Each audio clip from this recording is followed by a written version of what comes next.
The Stoics say that there's the stuff that's up to us and the stuff that's not up to us. But it's actually more complicated than that because there's one category in the middle, the stuff we influence. We don't have complete control over it, but we have some sway over it. So like my new book, I wrote what I think is the best book I was capable of writing. I totally control everything that goes into it. What I don't control is how it does, whether people like it or not, how many copies it sells, etc. But in the middle, I guess you would say there's marketing, right? Did you put in the work to tell people about it? Now, because we're insane, we're about to embark on a 4,000-mile cross-country road trip with 2 kids under the age of 4 in this camper. What I wanted to do in this video is take you behind the scenes of this insane trip where we try not to kill each other, where we try not to go insane, where we try to focus on what we do control and how we try to apply Stoicism living in this very small metal box together. I'm going to show you what that's like every crazy step of the way.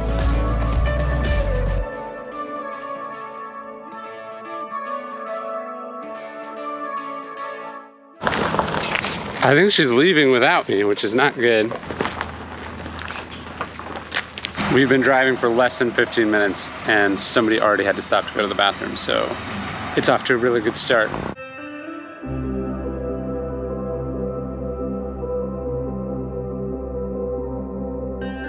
I've talked about this before. On my first book, I was probably 90% focused on externals and 10% satisfied with internals. But I think with this one, and I've progressed on each book, I'd like to think that I've exactly flipped that ratio. So I'm 90% satisfied with what I've done, 10% focused on the other stuff that I hope happens, that I want to happen, that would be good for it to happen, which is kind of where you want to be. You can't not care completely. I don't think that's realistic in Stoicism. Like, this is a job, and if the books don't do the job for people, both in the short term and the long term, you don't get to keep doing it. And I kind of think about the same thing with the trip. You need certain things to go right. You want certain things to go right.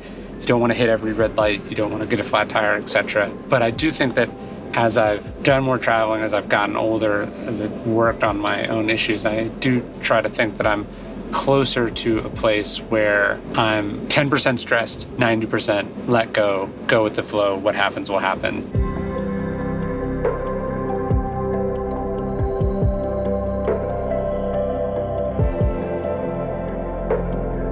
In Meditations, Marcus Aurelius talks about washing away the dust of earthly life. He talks about springs bubbling up from the ground. And we know that Marcus Aurelius visits the baths at Aquincum. In fact, he almost certainly writes a good chunk of Meditations there. So it was amazing to be able to go to Balmore and jump in this water. We went tonight, we're going to go again tomorrow, I'm going to do some laps.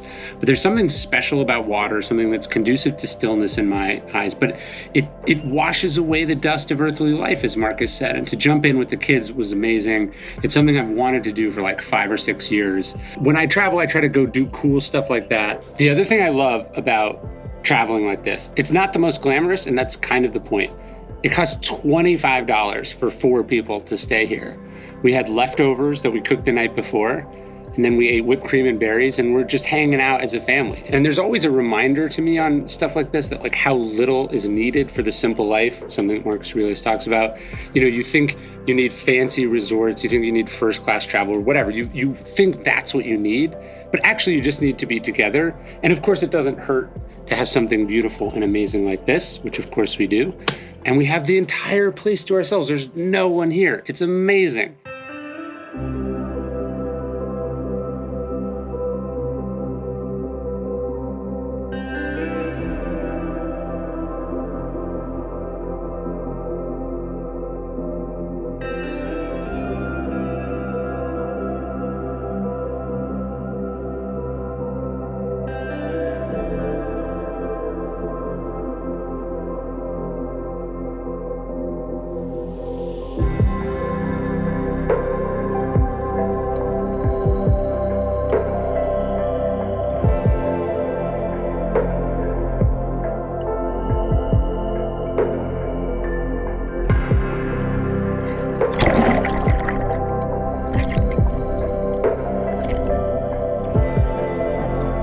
In Meditations, one of my favorite parts, Marcus Aurelius talks about this feeling when you get up in the morning and you just want to stay under the covers because they're so warm. And he says, but is this what you were put here on this planet to do, to huddle under the blankets and stay warm? And it's weird, for some reason I sleep extremely well in our camper. It's like this soundproof chamber. It's so quiet in there and the whole family's asleep. But then the kids started stirring. They woke us up at about 5:30 a.m. We got to see the sunrise. I went for a quick run, trying to keep good habits on the trip. And then we made it back to Balmoria State Park. We had 2 sets of reservations last night and tonight. We had the whole place to ourselves and it was absolutely amazing. I swam about a half mile. I went on the high dive a couple times. My wife, Samantha, didn't want to do the high dive yesterday, but she convinced herself to do it this morning, which is fitting, being that this is the Trip for the Courage book. So she worked up the courage to do it, jumped off. I'm not sure she was actually that pleased, but at least she's pleased with herself for doing it. The kids got in the pool. We saw some turtles and some fish, and now we are back on the road.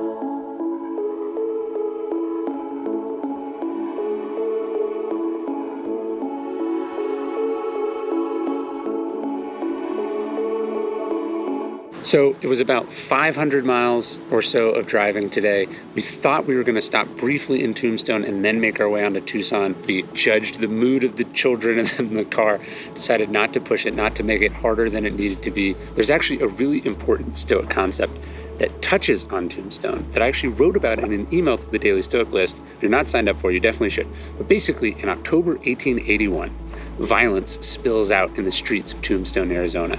The conflict was brewing for months, but really the pretext was over whether guns could be carried in town. It took 30 seconds and 30 shots, but it launches Wyatt Earp and Doc Holliday and the town of Tombstone, Arizona into history. 132 years later, law enforcement is still squabbling over this exact same issue about whether the residents of Tombstone, Arizona can carry guns in town. Now, the Stoics would have liked this idea that time is a flat circle, that history is the same thing happening over and over and over again. With all the changes of history, all the things that have happened, people are still people, and a place like Tombstone is still a place like Tombstone. And this is why the Stoics said we needed to understand history, because we're living in it constantly. History is that same thing happening over and over and over again. I think when you look at historical places, when you do stuff like this, it puts things in perspective. It's a really important Stoic exercise. And that's the lesson for today. I'm gonna chill here tonight. I'm gonna go for a run in Tombstone tomorrow, and then we're back on the road. I'm making arrangements for the interviews that I have to do. I gotta take a COVID test for one of them tonight. The only other thing I did in the car today was I was writing an article that I'm submitting to the New York Times about courage. So I finished that while we're driving in the car. And it was overall a productive day. Got some reading done, and so far this trip has been wonderful.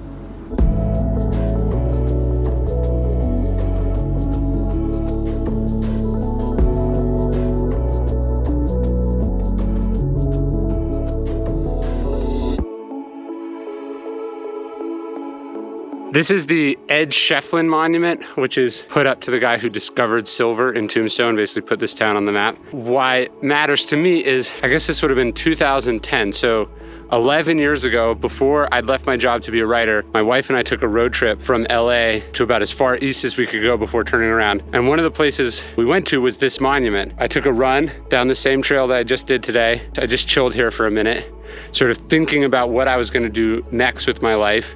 But I have this memory of this place. And then the other more Stoic lesson would be, here's this huge monument to this guy most people have never heard of, never will hear of. He did discover something amazing, put literally a town on the map, which is no small feat. And yet, who's heard of them, right? Marcus Aurelius says in Meditations, like, Alexander the Great and his mule driver were buried in the same earth. The same thing happened to both. This guy who discovered millions of dollars of silver, where is he? He's buried in the same town cemetery as a bunch of cattle rustlers and card sharks and random people that didn't matter at all. And there's something humbling about this. Even when you see monuments put up to someone, you have to remember they're not here to enjoy it. It doesn't matter at all anymore. Nice little thought this morning, and then back to the car, back to the road. Well,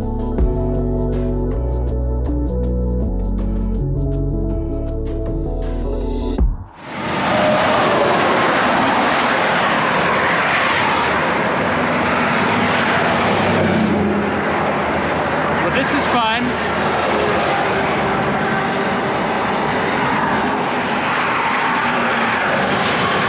We are now 1 hour into waiting by the side of the 10 freeway. The trailer started acting a little weird, and then I saw a bunch of smoke, and we completely blew out the back driver's side tire on the camper. It's shredded, like down to the rims. I'm sure there was sparks and everything. It required a jack that we don't have, so we couldn't fix it ourselves, so we had to call someone. This is the least bad of all the scenarios of what could have happened with a tire exploding on the side of the freeway. So I feel pretty good about that.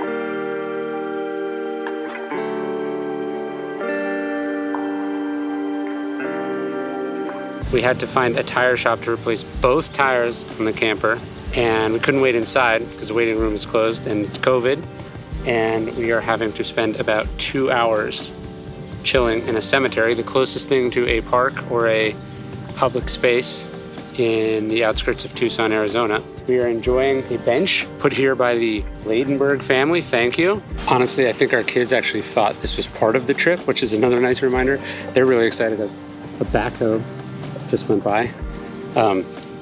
Little do they know, it's to bury a body. I read this great book, On Looking by Alexandra Horowitz, and she talks about taking this walk with her kids and trying to see the walk through her daughter's eyes. And what she catches herself realizing is that her daughter doesn't know that the walk starts when they leave her house. Her daughter thinks that the walk starts when she says we're taking a walk. So the walk through the apartment, out the door, into the elevator, downstairs, through the lobby, out the front door. This is all part of the walk too. So her kids have no idea that this is this 2-hour detour in a cemetery where we're killing time. Laura Ingalls Wilder says there's good in anything if only you look for it, and it's very true. Again, it's hard to see that in the immediacy of an accident and bad news and waiting and an expense, but it's true. This is 2 hours in a park outside. It's all good.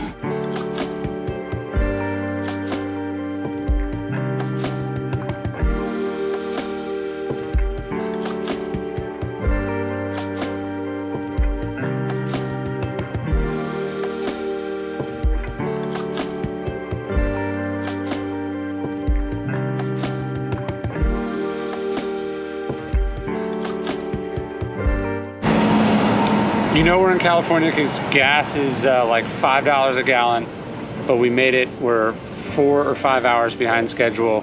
And put a cherry on top, one of my interviews canceled for tomorrow morning.